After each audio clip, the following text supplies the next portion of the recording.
Congresswoman Omar, it's great to have you on the program.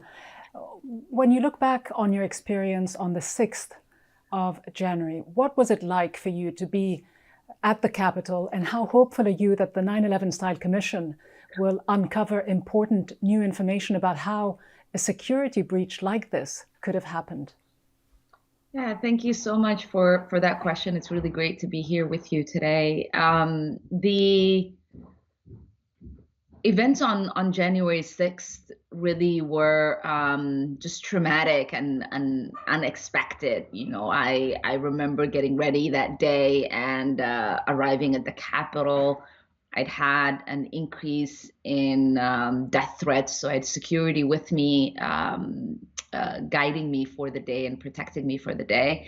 And I remember going out into the balcony of my office to look down on the Capitol and seeing the mob sort of gathered around the Capitol. And I realized that there was not a lot of police presence.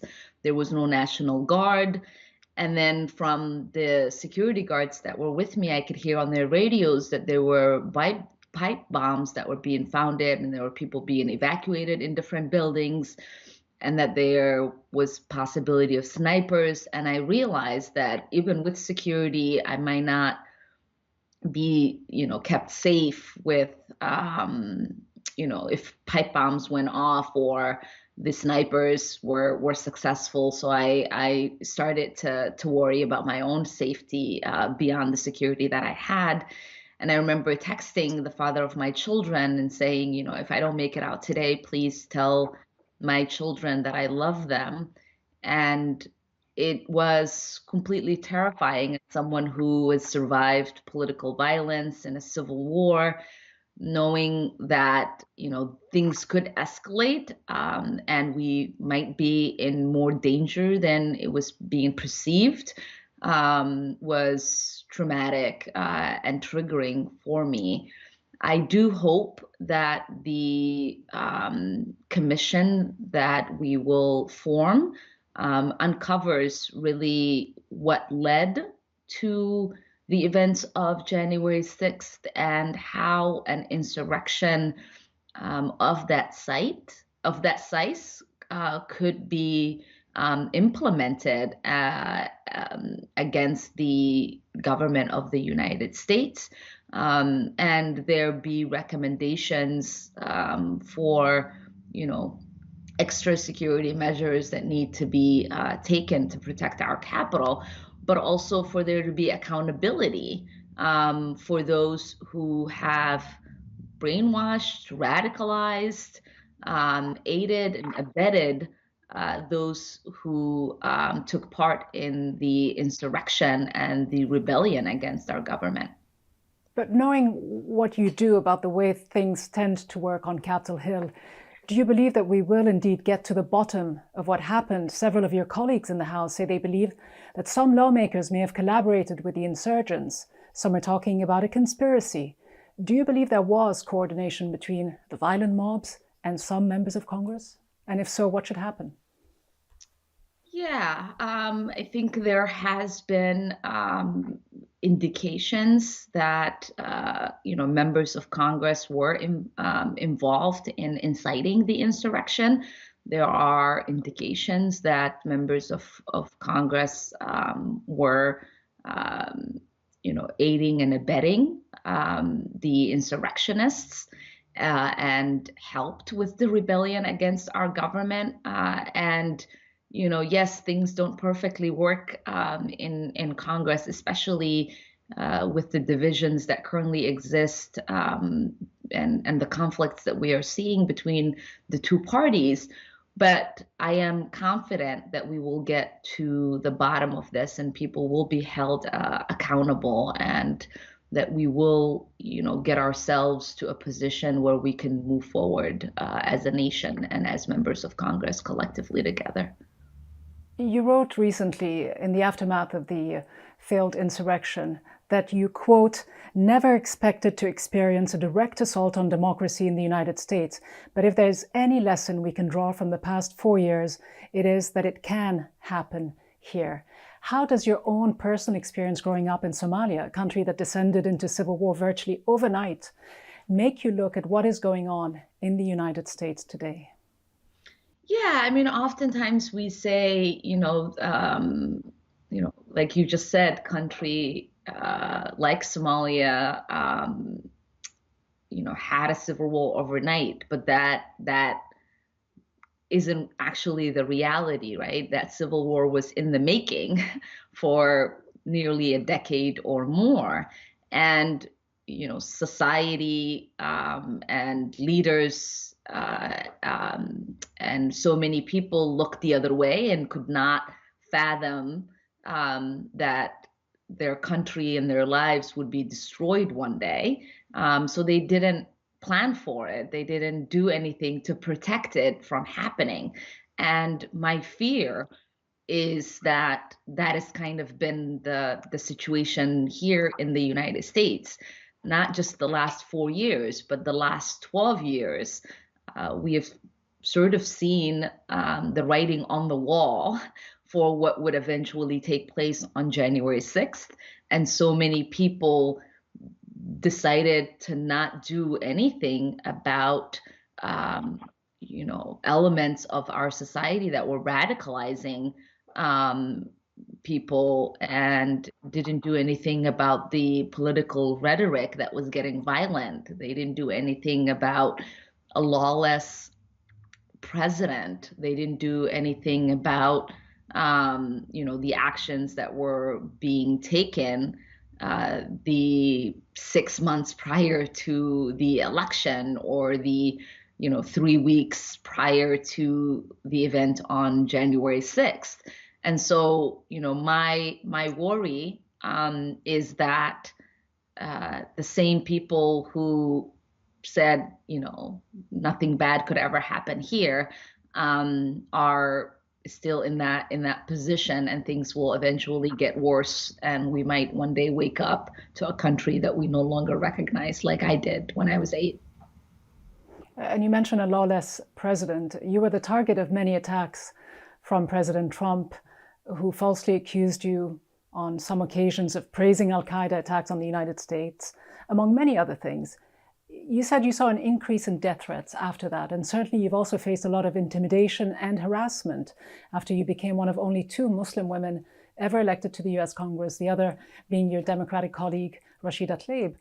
A Republican member of the House, Marjorie Taylor Greene, who has openly supported the QAnon conspiracy movement, objected to your swearing an oath to the Constitution on a Quran rather than the Bible. She said that did not make you quite as official as it should have been.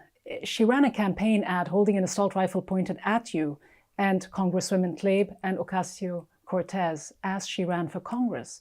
What impact did this have on you? And do you think the Democratic leadership in the House took it seriously enough?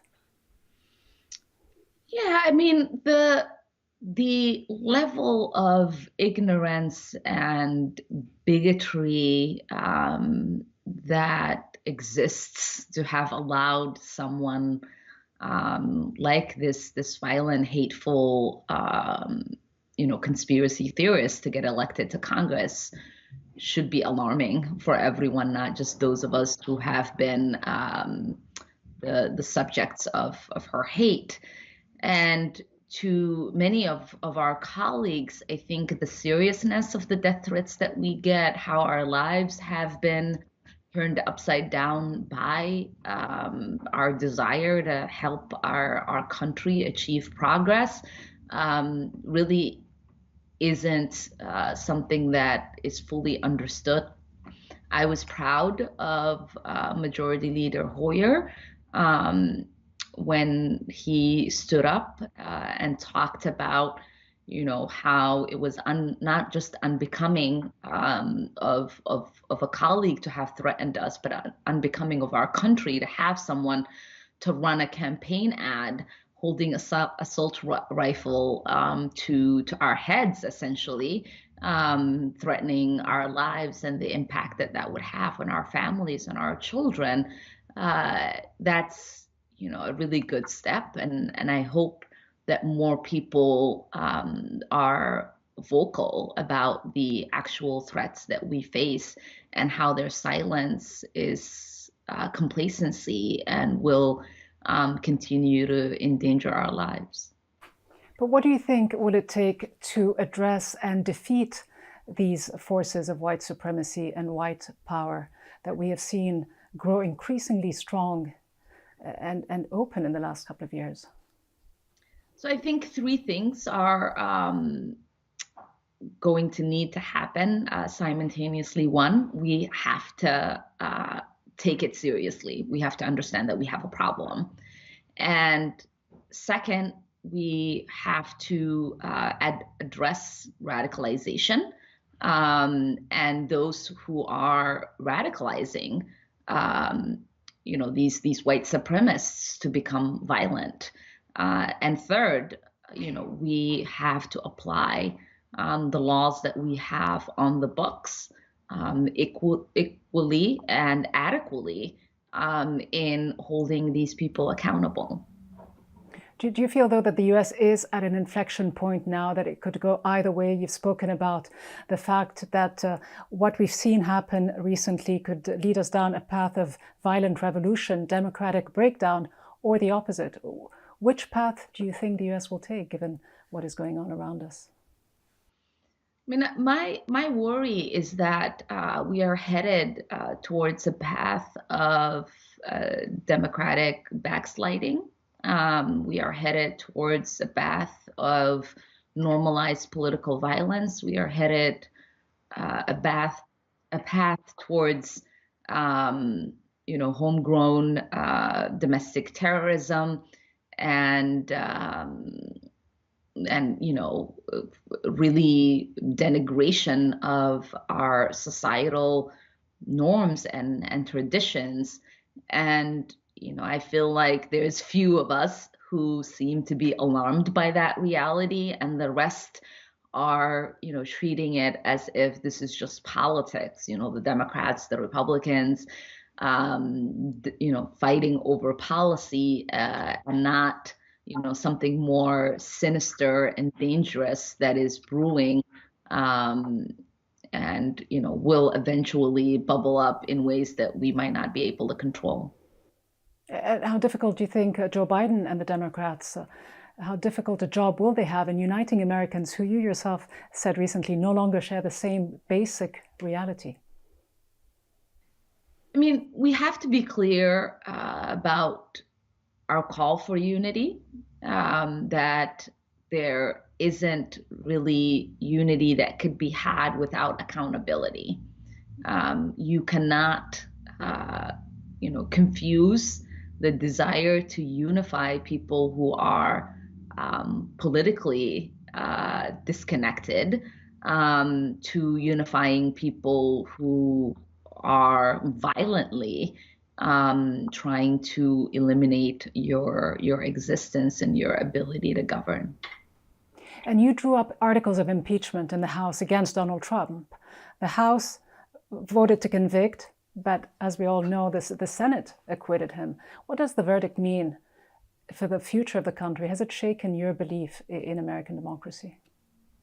It certainly has done that. It's, a belief of mine that people who willingly take an oath to protect the Constitution from foreign and domestic enemies do take their oath seriously.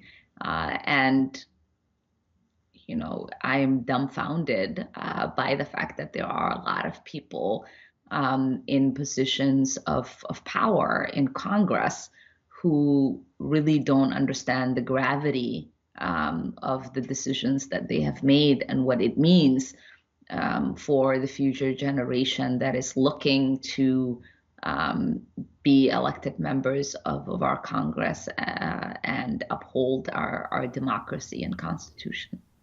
And you wrote that Donald Trump was not elected in a vacuum. You talked about inequality, endless wars, and the corruption of unaccountable elites, which are all common precursors to either violent revolutions or dramatic expansions of democracy. You even said the next Trump will be more competent and more clever.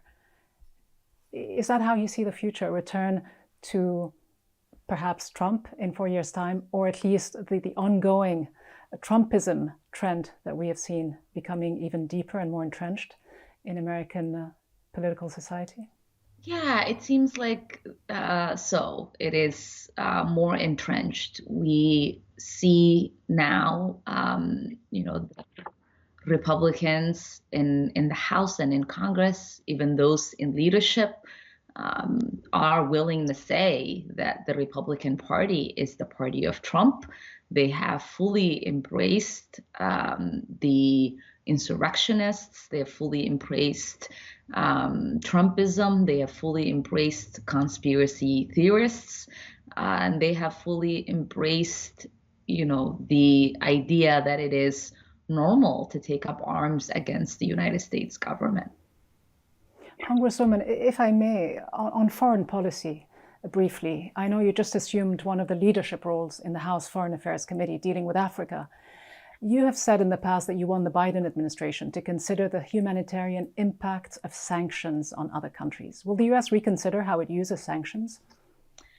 That is our hope, and that's what we're pushing for. I believe that our foreign policy needs new and fresh perspectives. We utilize muscle memory in deciding where to place sanctions, and oftentimes there is no cohesive plan. They end up being in conflict with our values and principles, and sometimes are counterproductive to what we're trying to achieve, because they ultimately end up having, humanitarian impact on those that we are actually trying to help in countries where people are dealing with oppression or crimes against humanity. And so I do want an overhaul of our foreign policy, and I believe that sanctions is the place to start, because that is really one of the tools that we usually use in a toolbox where there's a lot of other things that we could use. Finally, do you believe, as you just suggested, that there will be a more measured approach to the region?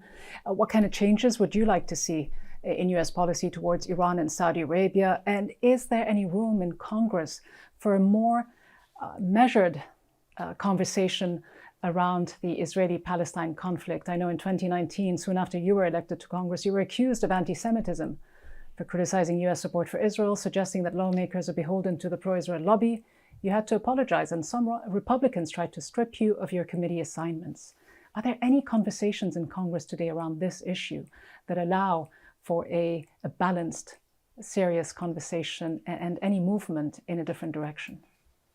Yes, I believe we have ignited an interesting and exciting conversation around, the conflicts in the Middle East, whether it is the Saudi Emirati-led war in Yemen, or it is, speaking about the pro-occupation folks in Congress and how they lead the conversation on what should happen in the Middle East, or our views on re-entering the Iran nuclear deal. It's been really exciting to see a movement in all of these conversations. I think we will see a more measured approach. We are going to see more openness in having a debate on foreign policy, and we certainly will see, more assertion of our values and principles as we advance human rights across the globe. Congresswoman Ilhan Omar, such a pleasure to have you on the program. I know how busy you are. Thank you so much for making the time. Yeah, thank you.